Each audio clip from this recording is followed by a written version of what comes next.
ఇప్పుడు మనం గర్భగుడిలోకి వచ్చేసాం. అయ్యగారు ఉన్నారు, అయ్యగారిని అడిగి తెలుసుకుందాం. ఆలయ చరిత్ర తెలుసుకుందాం అయ్యగారిని అడిగి. ఓం నమ శివాయ. అయ్యగారు, స్వయంభులింగమా స్వామివారు ప్రతిష్ఠించిరా? ఈ స్వయంభులింగము గణానాం త్వా గణపతి కుంభవామహే కవిం కవీనాభమస్తం జ్యేష్ఠాజం బ్రహ్మణ బ్రహ్మణ సుధాన శృణ్వన్నోతి విశ్వేత సాధనం. ఓం శ్రీ మహాగణాధిపతే నమ, సరస్వతీ నమ, శ్రీ గురుభ్యో నమ. మామూలుగా ఇది కర్నూలు డిస్టిక్ కొల్లింగుళ్ళ మండలం బందార్లపల్లె గ్రామం సమీపమున, బందార్లపల్లెకి 2 కిలోమీటర్ల సమీపంలో ఒక ఫారెస్ట్ అడవి మార్గంలో ఈ యొక్క నేలబిల మల్లేశ్వర స్వామి వెలిసి ఉన్నాడు. ఈ పురాతన ప్రకారము ఈ దేవాలయము ఈ యొక్క నేల బిలం అనగా నేల అంటే సదురులో నుంచి లోపల బిలం ఏర్పడింది అనమాట. అంటే బిలం అంటే గుహ దాదాపు ఈ 1 కిలోమీటర్ లోపల గుహ ఉంది. ఆ తర్వాత ఇంకా ఎంతో దూరం ఉందని కన్నారు, కానీ ఆ లోపలికి పోయిన వాళ్ళు లేరు. పూర్వ మునీశ్వరులు తపస్సు చేసుకుంటూ ఉన్నారు అక్కడ. అయితే ఇది దాదాపు 500 సంవత్సరాల నుంచి ఏర్పడిందని కొంతమంది శాసనాల ప్రకారం, 800 సంవత్సరాల నుంచి ఏర్పడింది కొంతమంది. ఈయన స్వయంభూలింగగా వెలిసినాడు. ప్లస్ ఇక్కడ గుహ, మనం నేలబిలం గుహ తర్వాత పైకి వచ్చినాక నూతనంగా మన విఘ్నేశ్వరుని దేవాలయం నూతనంగా కట్టించి ఈ యొక్క కార్యకర్తలు, ఈ కమిటీ మెంబర్స్ అంతా ఒక దేవాలయాన్ని విఘ్నేశ్వరుని స్వామి ఫస్ట్ స్టార్టింగ్లోనే గుహలో నుంచి వచ్చినాక గణపతిని మనం దర్శనం చేసుకోవచ్చు. ఆ తర్వాత ఇక్కడ శివాలయం లోపలికి వస్తే, ధ్వజస్తంభం తర్వాత శివాలయం లోపలికి వస్తే శివునికి కుడి భాగాన వీరభద్రస్వామి కొలువై ఉన్నాడు. ఎడమ ప్రక్కన పార్వతీమాత కొలువై ఉంది. ఇక్కడ శివుడు శ్రీ మల్లేశ్వర స్వామిగా స్వయంభూగా వెలిసినాడు. అట్లాగానే ఇక్కడ ఉపదేవాలయాలు కూడా కొంతమంది భక్తాదులు నవగ్రహ మండపం, నాగలకట్ట, తరువాత ఆంజనేయ స్వామి దేవాలయము అలా కట్టించినారు. ఈ దేవాలయము ఆవరణము చుట్టూ 48 కిలోమీటర్లు, 48 ఎకరములు, 48 ఎకరములు ఈ విస్తీర్ణంలో కొలువై ఉన్నాడు. ఇక్కడ ఈ ఫస్ట్ కొన్నాళ్ళ తర్వాత, పురాతనం తర్వాత ఇంకా దీని మహిమాన్వితంగా ఆధారాలు ఏమంటే, పూర్వము ఈ యొక్క గుహలో మునీశ్వరులు తపస్సు చేసుకుంటూ ఉన్నారని అనుకుంటూ ఉండేవారు. కానీ అది నిదర్శనంగా ఒక రైతు ఇక్కడ ఈ బందార్లపల్లి దగ్గర సమీపంలో ఒక రైతు ఏం చేసినాడంటే, దగ్గరలో పొలం పెట్టినాడు. జొన్న, ఇట్లాంటి జొన్న పొలం పెట్టినాడు ఒకసారి. ఆ జొన్న పొలం పెట్టిన తర్వాత ఆయన రోజు ఈ జొన్న పొలం కొన్ని ఆవులు వచ్చి అవి తింటూ ఉన్నాయి. కానీ ఆవులు తింటూ ఉన్నా కూడా పైరేమో బాగా వృద్ధిగా వస్తూ ఉంది. కానీ ఈ వచ్చిన తర్వాత ఈ కంకులన్నీ కొరుకుతున్నాయి, ఆవులు ఎక్కడి నుంచి వస్తున్నాయి అని చెప్పేసి ఒకసారి రహస్యంగా రాత్రి దాక్కొని ఆవులు వచ్చి తిని పోయేటప్పుడు అవి ఎలాగా పోతున్నాయా అని గమనించి దాని వెంబడినే పోయాడనమాట.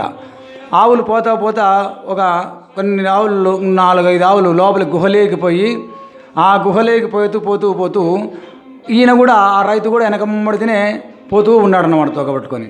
పోయిన తర్వాత గుహ పాతాళగంగా అంతర్భాగా పోయిన తర్వాత ఆ గుహ ఇంకా పోయేందుకు ఇరుకుగా ఉంది కదా, కానీ అదేం మహిమ. కానీ ఈ ఆవులు పోయిన తర్వాత ఆ గుహ కొంచెం విచ్చుకున్నట్టు కనపడింది అనమాట. ఆ ఆవులు లోపలికి పోయిన తర్వాత ఈ యొక్క రైతు కూడా వెనకమ్మడితే పోతే అక్కడ మునీశ్వరులు తపస్సు చేసుకుంటూ ఉన్నారు. కానీ ఈ ఆవులు కూడా ఆ మునీశ్వరుడికి ఆహారం కోసము, పాలు ఇవ్వడం కోసము పోతున్నాయని కూడా పురాతనంగా చెప్తూ ఉంటారు. అప్పుడు ఈ మునీశ్వరుడు తపస్సు చేసుకుంటూ ఉన్న తర్వాత ఈ యొక్క వాసన, ఒక నరవాసన వచ్చింది, ఎవరు బా అని గమనించి చూస్తే పక్కగా చాటుగా ఉన్న రైతును పిలిచి, ఏమినైనా నువ్వు ధైర్యంగా ఎందుకు వచ్చావు, ఏమిటి అంటే, ఏం లేదు స్వామి, ఇట్లా మా పొలం దినాము ఈ విధంగా కంకులు ఎన్ని తింటూ ఉంటే పైరేం వృద్ధిగా వస్తుంది, ఇది ఏంది రహస్యమని ఇక్కడికి వచ్చినాను. నేను కూడా ఎక్కువ దైవచింతంతో ఉండేవాని, కాబట్టి మీకు ఎన్నో జన్మల పుణ్యం వల్ల మీ దర్శనం మాకు కలిగింది, కాబట్టి పరమాత్మ నాకు సిద్ధిని ప్రసాదించు అని ఆ రైతు కోరుకున్నాడంట. అయినా సిద్ధిని ప్రసాదిస్తాము, వచ్చినందుకు నువ్వు సిద్ధిని ప్రసాదిస్తాము. అయితే ఈ విషయం నువ్వు ఎక్కడైనా ఏమైనా కూడా చెప్పినావంటే ఇంక నీకేమేం కావాలో కోరుకో అని చెప్తే, ఏమి లేదు స్వామి, నాకు ఏ కోరికలు లేవు, నాకు ఆహారం ఏమాత్రం ఆకలి కాకుండా నాకు వరం ఈ స్వామి. ఆ విధంగానే ఆధ్యాత్మిక మార్గంలో నాకు సిద్ధిని ప్రసాదించు అని చెప్పినాడంట. నీకు ఆహారాన్ని ఆకలి కాకుండా చేస్తాము, సిద్ధిని కూడా ప్రసాదిస్తాము, కానీ ఇది దైవ రహస్యము. ఈ దేవరహస్యాన్ని నువ్వు బయట ఎవరికైనా చెప్పినావంటే నీ తల పగిలి చస్తావు అని కూడా చెప్పారంట. ఎవరో ఆ మునీశ్వరుడు. అలాగని చెప్పలేదు స్వామి అని చెప్పేసి అందరితో ఆ రైతు ఆనందంగా ఆధ్యాత్మికంగా పైకి వచ్చి ఇంటికి పోయిన తర్వాత అన్నం అసలు ఇక వచ్చిన తర్వాత ఆహారం ఏమీ తీసుకోవడం లేదంట. నీళ్ళు తాగుతుంటూ బతుకుతూ ఉన్నాడంట. వీళ్ళు కొంతమంది ఏం చేస్తారంటే వీళ్ళు ఇంట్లో భార్య పిల్లలు వీరంతా ప్రపోజ్ చేసినారనమాట. ఏమి ఎన్నాళ్ళ నుంచి అన్నం తినుకోకుండా ఏమిటి విషయం అంటే ఏమీ చెప్పుకోకుండా ఉన్నాడు. కానీ భార్య బలవంతంగా చెప్పిన తర్వాత ఆ భార్య ప్రేమతో నాకు ఇట్ట సిద్ధులు అనేటువంటి గుహలో మునీశ్వరులు నాకు తటస్థపన్నారు కాబట్టి నాకు ఆ విధంగా ఆ వరం ఇచ్చినారు, సిద్ధి పొందన వరం ఇచ్చినారు, సిద్ధిని పొందుతాను కాబట్టి ఇంక నేను మీ నుంచి దూరంగా పోతాను, ఎక్కడైనా తపస్సు చేసుకుంటాను అని చెప్పినాడు అనమాట. ఆ విధంగా చెప్పిన తర్వాత రాత్రికి అతనికి తల తిరిగినట్టు ఏదో బాగలేనట్టు అయ్యి అతను మరణించాడని కూడా వార్త ఆ పురాతన శాస్త్రాల ప్రకారం మాకు పురాతనలో చెప్పినారు. అతను మరణించిన తర్వాత ఆ కళ్యాణ స్వామి అని ఆయన లోపల ఉండే స్వామి కొన్ని తపస్సు చేసుకొని వచ్చి కళ్యాణ స్వామి ఆయన కూడా ఇక్కడ మామూలుగా సమాధి కూడా అయినాడు. ఇప్పుడు ఈ 500 సంవత్సరాల నుంచి ఉన్న ఈ పురాతన దేవాలయం అక్కడక్కడక్కడ కొన్ని శిథిలావస్థలో ఉన్నాయి. ఈ శిథిలావస్థలన్నీ కొన్ని తీసేసి నూతనంగా కూడా ఈ దేవాలయాన్ని కట్టించడానికి ఒక భక్తాదులు కూడా ఇక్కడ వచ్చి ఆయన నెల్లూరు ఆయన కూడా ఒక ఆయన నెల్లూరు ఆయన చిన్నయ్య గారు కూడా ఈ యొక్క కార్యకర్తల కమిటీ వాళ్ళతో అందరితో కలిసి కమిటీ మెంబర్స్తోనూ ధర్మకర్తతోనూ అందరితో కలిసి పెద్దలతో అంతా కలిసి భూమి పూజ కూడా చేయించాడు. దాదాపు 1 కోటి కావచ్చు, 2 కోట్లు కావచ్చు, ఎంతైనా కావచ్చు, 3 కోట్లు కావచ్చు, ఎంతైనా కూడా ఈ దేవాలయానికి మేము నిర్మాణం చేస్తాము అని చెప్పి కూడా ఆయన కూడా ఈ స్వామిని నమ్ముకొని పోయిన తర్వాత మంచి లాభాలు, వ్యాపారాల్లో కూడా మంచి లాభాలు అన్ని బాగా చాలా కోట్లలో దేవాలయం మిగిలింది. ఈ శివాలయానికి ఇక్కడికి నాగుపాములు పెద్ద పాములు కూడా ఇక్కడికి వచ్చి పూజ చేసుకుంటానే అందరికీ తెలుసు. ఇవి కూడా నా దగ్గర వీడియోస్ కూడా ఉన్నాయి, ఇవి కూడా మీకు చూపిస్తాను, పంపిస్తాను. ప్లస్ ఈ యొక్క దేవాలయము కట్టడ విధానంలో కూడా సూర్యభగవానుడు పొద్దు పుచ్చిన తర్వాత పొద్దు పుచ్చేటప్పుడు సూర్యకిరణాలు ఏకాఏక ఈ శివలింగం మల్లేశ్వర స్వామి శివలింగం మీద ఖచ్చితంగా సూర్యకిరణాలు పడతాయి. కాబట్టి ఈ దేవాలయం ఈ పూజా కార్యక్రమాలు కూడా ఇప్పుడు బాగా సమృద్ధిగా జరుగుతున్నాయి. కార్తీకాల్లో మొదటి వారం మొదలుకొని కడవారం వరకు కూడా విశేషమైన పూజలు జరుగుతాయి. లాస్ట్ కడవారంలో ఇక్కడ తిరునాళ్ళు జరిగి వేలాది భక్తులు దాదాపు 25,000 30,000 మంది జనాలు కలుస్తారన్నమాట. కలిస్తే ఇక్కడ అన్నదాన కార్యక్రమంలో అందరికీ కూడా ఆ యొక్క కడవారంలో అందరికీ ఏ ఒక్కరికి లోటు లేకుండా దాదాపు 300 మంది మనుషులు సేవకులంతా వంట చేసి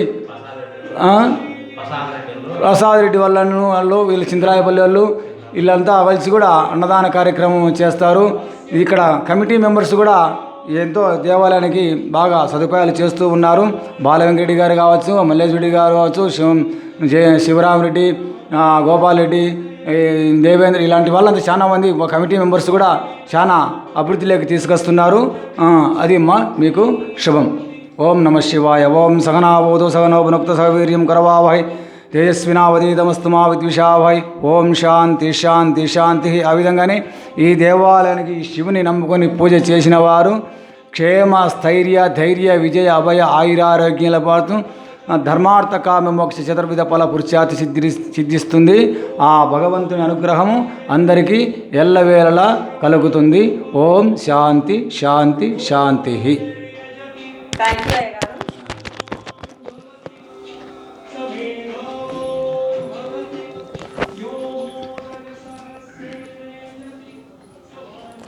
ఇది ఆలయ ప్రాంగణం. స్టార్టింగ్లో చెప్పు.